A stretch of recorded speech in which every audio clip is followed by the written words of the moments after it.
Have you ever kind of looked around and felt like people just fall into a few basic categories? Well, some thinkers believe society can be broken down into wolves, sheep, and mystics.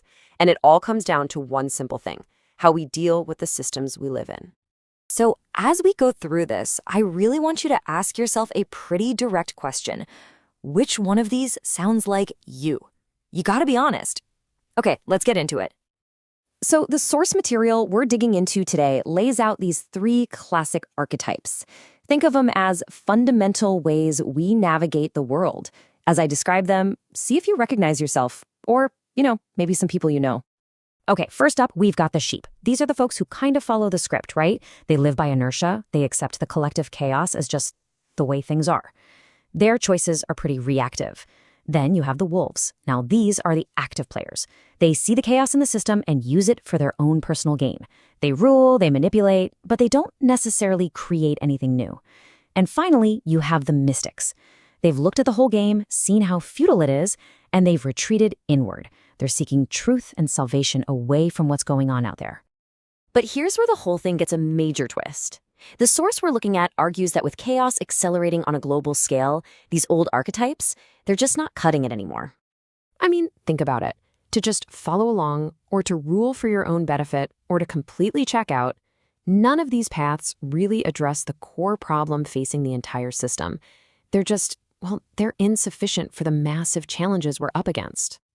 This planetary scale chaos has a name in the source material: collective entropy.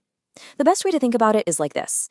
Imagine our entire planet, our whole society, is one giant computer server. Collective entropy is the force that's threatening to crash the whole thing. It's a systemic problem, and that means it needs a systemic solution. And this is where it gets really interesting. The source proposes that what's needed now is a kind of leap forward, what it calls a quantum evolution of consciousness. A totally new way of being has to emerge from all this chaos. Which means we need a fourth category. And this fourth path is called the integral practitioner. But listen, this is not just another personality type you can pick from a list. No, it's something completely different. Now, this is so important. The source is crystal clear. Being an integral practitioner isn't some compliment. It's not a label you just give yourself. It's a status that is earned. And you earn it by understanding, by experiencing, and ultimately by integrating the lessons from the other three paths. Okay, so what does that actually look like? How does a person become this synthesis of the other three archetypes? An integral practitioner basically combines the best of all worlds, and they do it consciously. They've got the sharp, analytical mind of the wolf to understand and deconstruct the system. They have the deep moral compass and the inner truth of the mystic to guide their actions.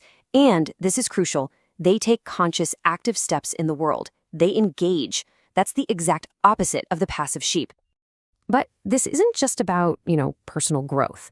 The integral practitioner has a very specific mission within the larger system. And the source calls this mission becoming a point of coherence. So here's the absolute key difference, the big shift in the objective. The sheep are run by the system. The wolf wants to rule the system. The mystic retreats from the system. But the integral practitioner, their goal is totally different. It's to become a point of coherence within the system. And this really nails down what their function is. A point of coherence is somebody who doesn't just react to chaos. They actively create order. They become a stabilizing force, a kind of bridge from the old chaotic reality to a new, more ordered one. So let's put it all together. Their role? They're the vanguard, the ones at the front. Their task is not to rule, but to create. Their goal is to build that bridge from chaos to order. And their method is active, reasoned action. They're essentially looking for a technology of creation to build a new reality, not just sit back and hope for one.